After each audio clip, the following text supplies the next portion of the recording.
Nusantara Lampung. Saat ini kita kedatangan salah satu pelaku UMKM asli Lampung. Tapi bukan sembarang UMKM, melainkan UMKM batik pewarna alami dari kulit jengkol. Mari kita berkenalan langsung dengan Ibu Sulastri. Halo Bu Sulastri. Halo Mbak Ruth. Gimana kabarnya nih Bu? Udah lama gak ketemu. Alhamdulillah sehat. Mbak Ruth gimana kabarnya Mbak? Sehat Bu. Bu, ini kita mau explore Bu tentang batik pewarna dari kulit jengkol nih Bu. Aku pengen tahu sih Bu, dan pemirsa juga pasti pengen tahu nih Bu. Pertama kali Ibu mencoba untuk membuat batik dari kulit jengkol tuh dari mana sih Bu, kok bisa kepikiran itu gitu? Sebenarnya itu secara kebetulan aja sih Mbak. Waktu itu kan kebetulan adik sepupu saya itu bisnis jengkol. Jadi dia beli masih kulitan gitu, terus dikupas di rumah.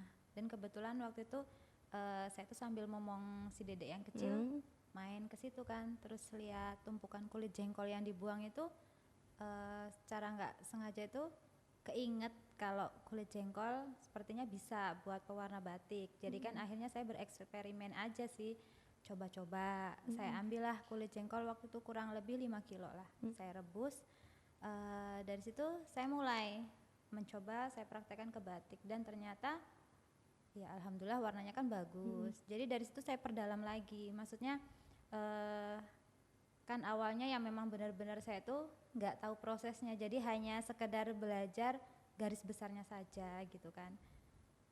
Dan setelah saya belajar lagi, dan alhamdulillah sekarang sudah bisa menghasilkan karya yang alhamdulillah lebih baik dari yang awal-awal produksi dulu. Berarti yang Ibu pegang sekarang ini hasil dari pewarna kulit alami kulit jengkol itu ya Bu ya? Iya. Berarti kalau untuk kulit jengkol itu Ibu pelajari seberapa lama sih Bu untuk pembelajaran untuk eksperimennya itu?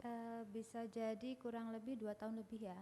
2 tahun untuk lebih. Eksperimen. Tapi sebelumnya sudah ada basic untuk itu ya Bu ya, membatik secara manual? Iya. Saya kan waktu tahun 2010 itu ikut pelatihan di Batik Siger. Di sana pelatihan selama 3 bulan. Setelah selesai 3 bulan, kami secara langsung itu dijadikan pengrajin di sana.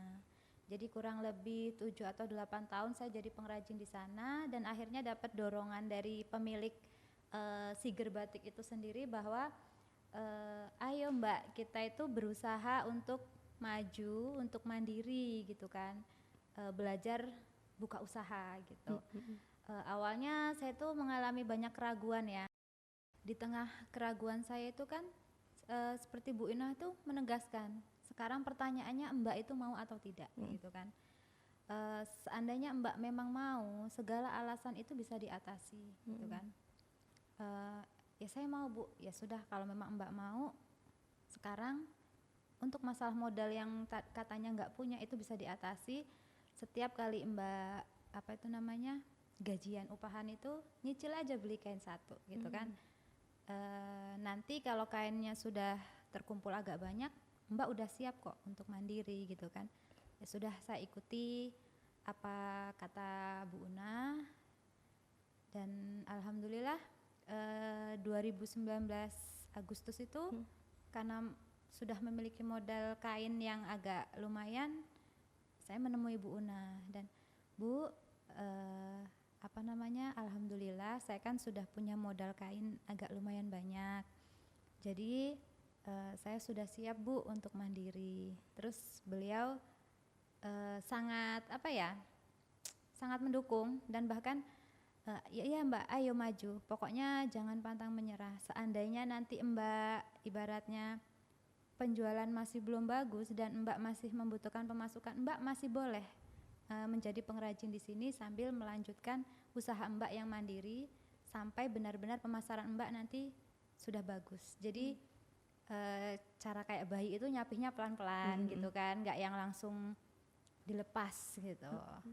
Berarti awal mulanya itu Ibu memulai usaha ini tahun 2019 dari berapa helai kain Bu? Waktu itu kurang lebih sekitar 12 lembar. 12 lembar. Iya.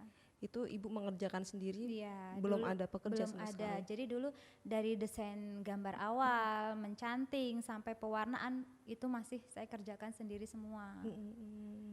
Terus Bu, ketika tahun 2019 Ibu memulai ya Bu ya, ada kesulitan atau ada hambatan berarti apa gitu Bu yang dirasakan ketika memulai usaha itu Bu? Awal kali memulai usaha itu otomatis pemasaran ya Mbak, karena kan dalam memperkenalkan suatu produk itu kita butuh meyakinkan konsumen kualitas kita bagaimana, terus apa namanya, apalagi waktu itu saya langsung menyematkan diri bahwa produk saya ini pewarna alam. Dengan pewarna alam kan otomatis harganya lebih mahal dari yang sintetis gitu kan. Jadi tantangan terbesarnya di situ. Apa namanya, kita tuh harus mengedukasi konsumen dulu. Kenapa sih pewarna alam itu lebih mahal dari sintetis, sedangkan kalau dari segi warna itu otomatis lebih menarik yang sintetis kan, dengan warna yang terang, dengan warna yang apa konsumen mau itu bisa, sedangkan pewarna alam itu kan kita tidak bisa menyesuaikan keinginan konsumen gitu kan. Yaitu tadi mengedukasi konsumen, kenapa sih pewarna alam itu kok harganya mahal, terus kenapa sih pewarna alam itu kok warnanya itu banyak yang bilang kan seperti kain lawas gitu ya Mbak ya. Jadi Bener. maksudnya kalau yang dia memang benar-benar belum mengenal batik itu kan tetap tidak tertarik gitu. Jadi yaitu kita benar-benar harus mengedukasi konsumen apa kelebihan dari batik saya gitu. Kalau menurut Ibu sendiri nih Bu, kan kita udah mengedukasi konsumen ya Bu ya. Terus dari kelebihan apa sih yang bisa diambil dari si batik pewarna alami kulit jengkol ini Bu? Kelebihan-kelebihannya apa dan keistimewaannya apa sih Bu? Iya, sebenarnya kalau untuk batik pewarna alam itu kelebihannya lebih banyak. Dari segi warna, batik warna alam itu walaupun dibuat secara berbarengan dengan pewarna yang sama, itu warnanya tidak akan sama persis. Jadi itu lebih mengeksklusifkan batik itu sendiri. Jadi tidak akan ada yang menyamai, walaupun dibuat seragam itu hasilnya tetap tidak akan sama. Terus dari segi apa namanya, bahan pewarna alam ini sendiri itu seperti menyerap bau badan ya. Jadi walaupun seharian kita pakai itu keringat kita itu tidak kan biasanya ada yang suka agak menyengat gitu kan. Tapi ketika kita pakai batik pewarna alam itu seperti dinetralkan gitu loh. Dari pewarna alam itu sendiri. Itu pengalaman pribadi yang saya pakai. Jadi walaupun seharian saya pakai baju ini tuh seperti kayak keringat itu enggak. Oh, lebih menyerap gitu ya, Bu, Lebih ya? menyerap gitu. Ya pokoknya aman lingkungan, apa sih? Ramah lingkungan gitu ya, Bu, Lebih ya? ramah lingkungan. Jadi kan dari limbahnya ini sama sekali tidak mengapa ya Mbak? Mencemari Mencemari gitu. lingkungan, karena kan bahkan dari sisa perebusan itu sendiri seperti kayu, kulit jengkol itu tadi, kalau kita buang di sekitar tanaman itu kan menjadi pupuk gitu. Oh, jadi bisa recycle Iya, lagi gitu ya, Bu. Bu, kalau kan kita dari tadi udah membicarakan tentang batik nih, Bu. Bagaimana sih prosesnya, Bu? Kita juga pasti pengen tahu sih, Bu. Proses pembuatan pewarna alami kulit jengkol gitu dan sebagainya. Gimana sih, Bu, prosesnya itu, Bu? Iya. Kulit jengkolnya itu kurang lebih, kalau untuk menyiapkan 1 lembar kain ya, itu kurang lebih membutuhkan 5 kg kulit jengkol. Jadi kulit jengkol itu kita rebus kurang lebih 5 jam sehingga airnya itu nanti menyusut kurang lebih 50%. Jadi 5 kilo kulit jengkol tadi direbus dengan 10 liter air hingga airnya itu menyusut menjadi 5 liter gitu. Nah, setelah larutan tadi siap, ya kita siapkan kain yang sudah dicanting. Oh, sini. Jadi kita celupkan, setelah kita celup kita ratakan supaya tidak ada yang belang. Sudah itu kita angin-anginkan dengan posisi yang rata juga, tidak melengkung, tidak ini, jadi tidak ada, karena kan kalau kain melipat itu bakal warnanya juga mengikuti kan, jadi seperti apa ya, Pudar gitu ya, Bu ya? jadi pokoknya kayak bekas lipatannya itu ada, jadi kan nggak rata. Itu diangin-anginkan, terus dicelup lagi, angin-anginkan lagi, itu membutuhkan beberapa kali pencelupan sampai menemukan warna yang kita inginkan. Jadi kepekatan itu sesuai dengan berapa kali sih kita celupkan ke dalam larutan pewarna itu. Jadi itulah yang menyebabkan menambah lagi cost dari batik itu sendiri, karena kan satu kali menganginkan itu butuh 1 hari. Jadi besok dicelup lagi, kita angin-anginkan lagi gitu kan. Berarti prosesnya lama, berapa Iya. lama sih Bu? Satu kain nih, satu lembar kain. Satu lembar kain itu bisa 2 minggu bahkan lebih. Kalau yang motifnya lebih rame, lebih ini kan dia lebih dari 2 minggu. Terus ini bukan di depan kita dan yang Ibu pegang itu warnanya ada yang lebih pekat, Iya. ada yang tidak pekat gitu. Kalau untuk yang lebih pekat itu membutuhkan berapa kali celupan, Bu?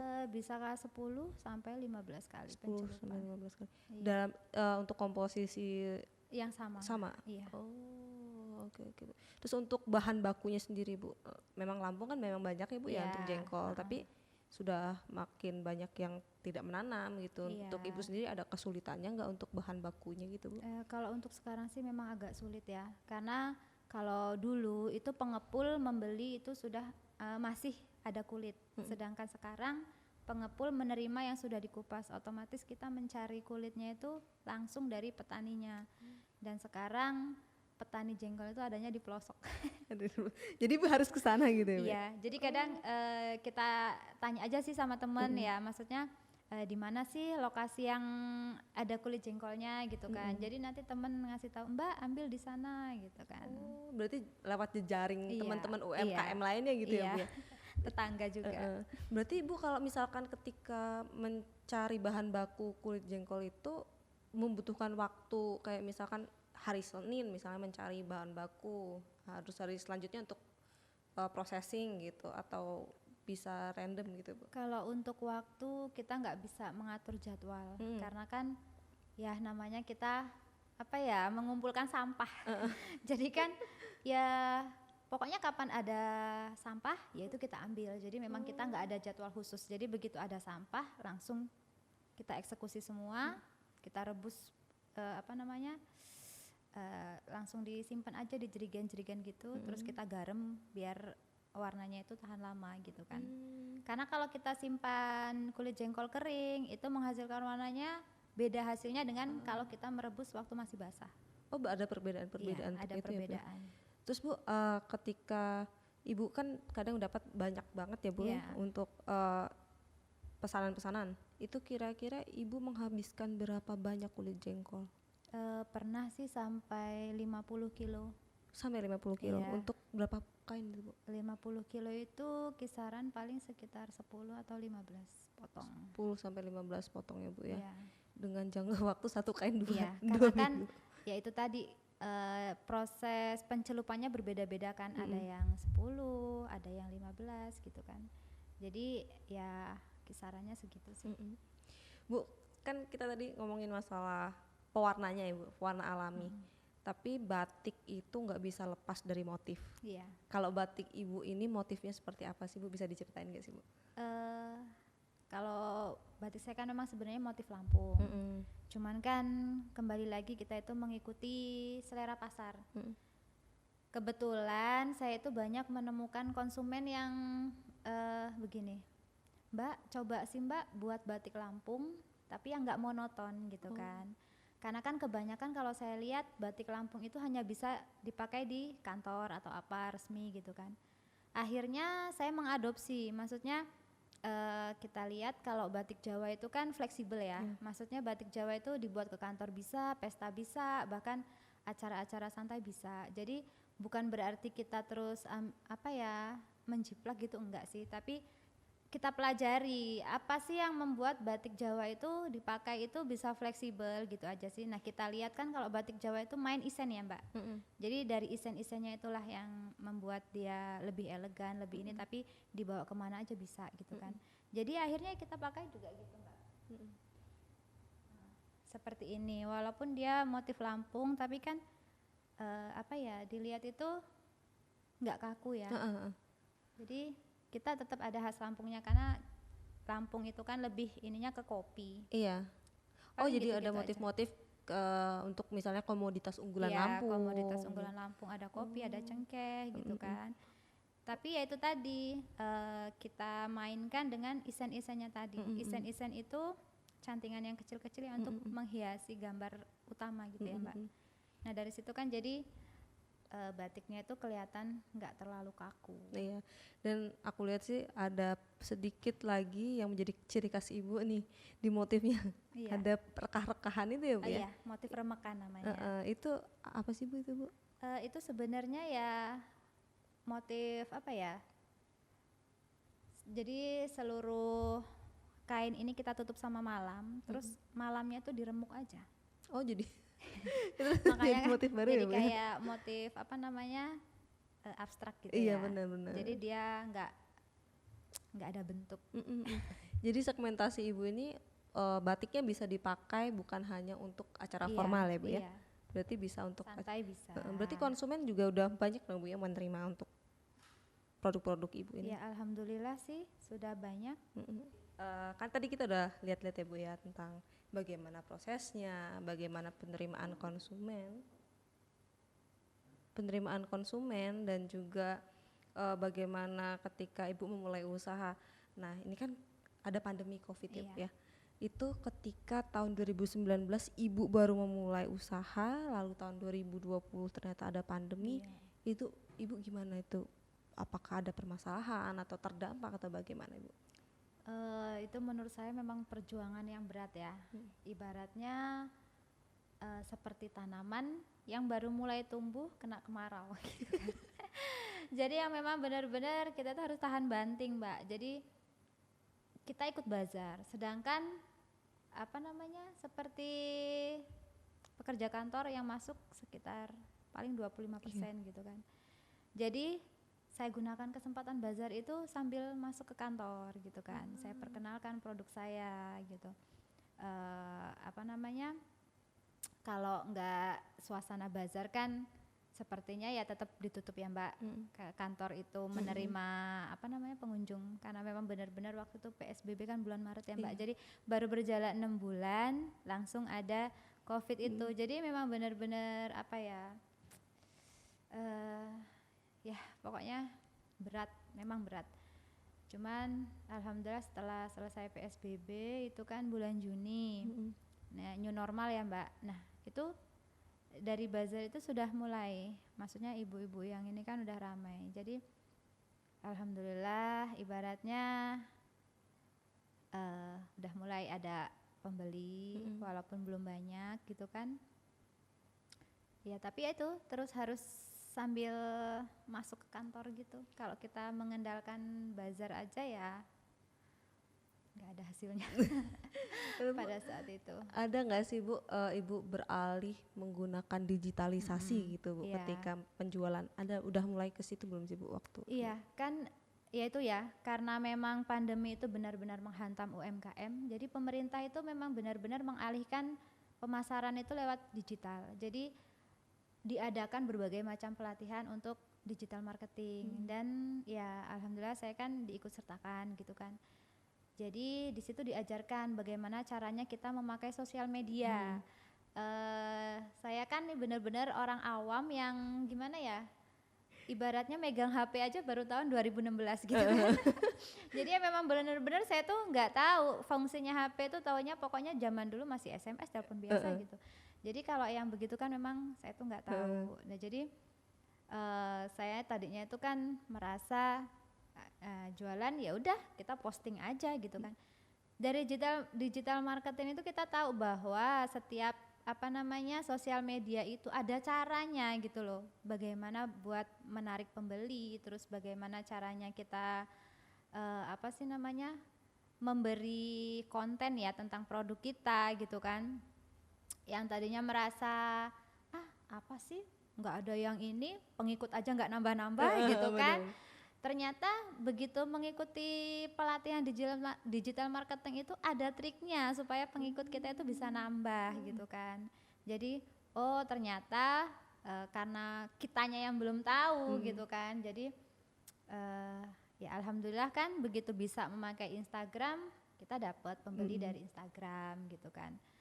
Apa namanya ya alhamdulillah pokoknya dari sosial media itu ya apa ya kelemahan saya kan memang saya tuh nggak nggak seberapa ini ke media sosial. Jadi maksudnya kayak update status apa itu masih menjadi kelemahan sampai sekarang gitu kan. Kalau pas lagi seneng posting, kalau pas lagi males ya udah bisa 3 hari. Padahal itulah kelemahan yang apa sih bisa menurunkan penjualan di Iya, situ. karena harus konsisten ya Bu Karena ya. seharusnya itu harus konsisten dan itu yang memang harus saya tuh belajar gitu loh. Cara konsistennya itu. Berarti Ibu juga sudah mulai masuk ke ranah marketplace juga ya Bu ya, Iya, selain sudah. media Di sosial ya. Shopee ada, Bukalapak ada. Kok Bukalapak? Tokopedia.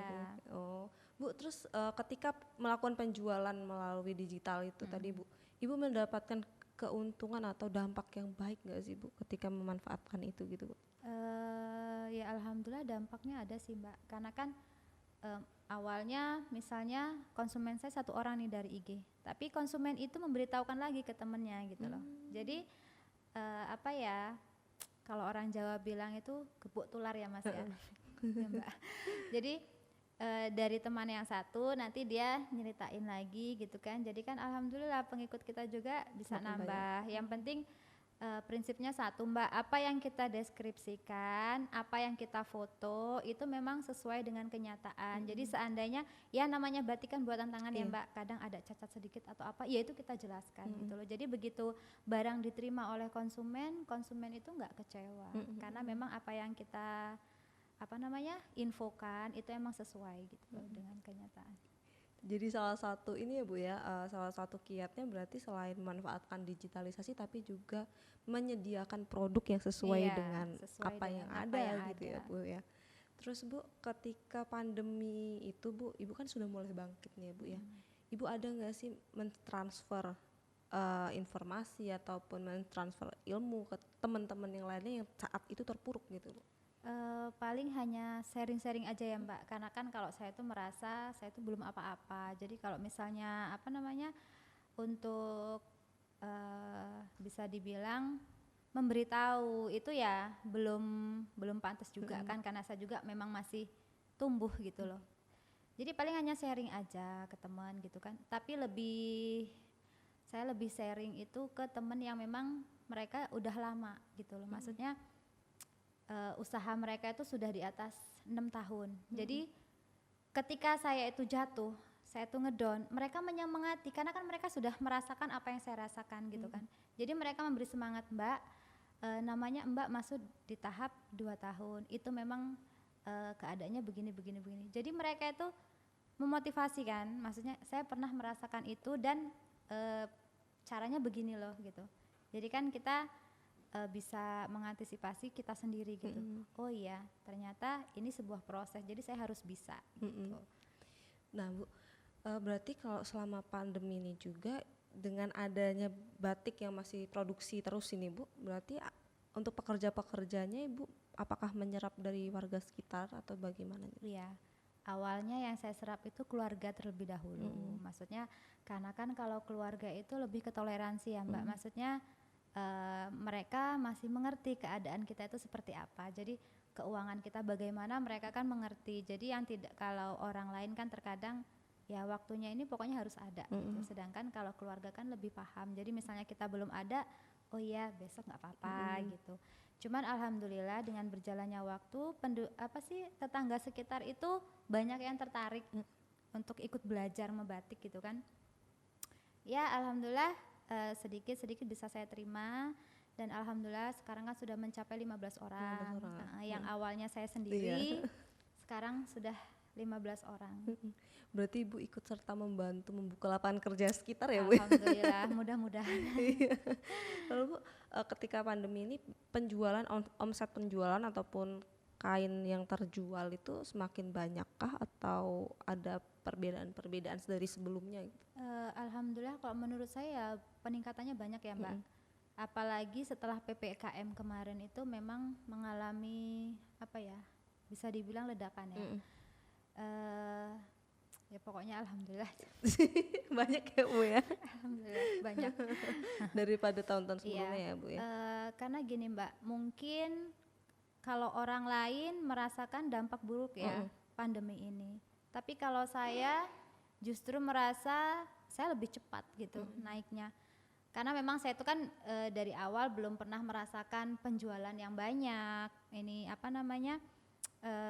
omset yang banyak itu kan memang belum pernah. Jadi karena semakin kesini omset saya besar, bagi saya ya perkembangan saya bagus gitu aja. Jadi pandemi bagi saya belum ada nggak ada efeknya ya, karena memang saya itu benar-benar baru berjuang dan baru tumbuh gitu kan. Jadi kalau ditanya perbedaan sebelum pandemi sama sesudah pandemi, bagi saya ya saya lebih besar di pandemi gitu.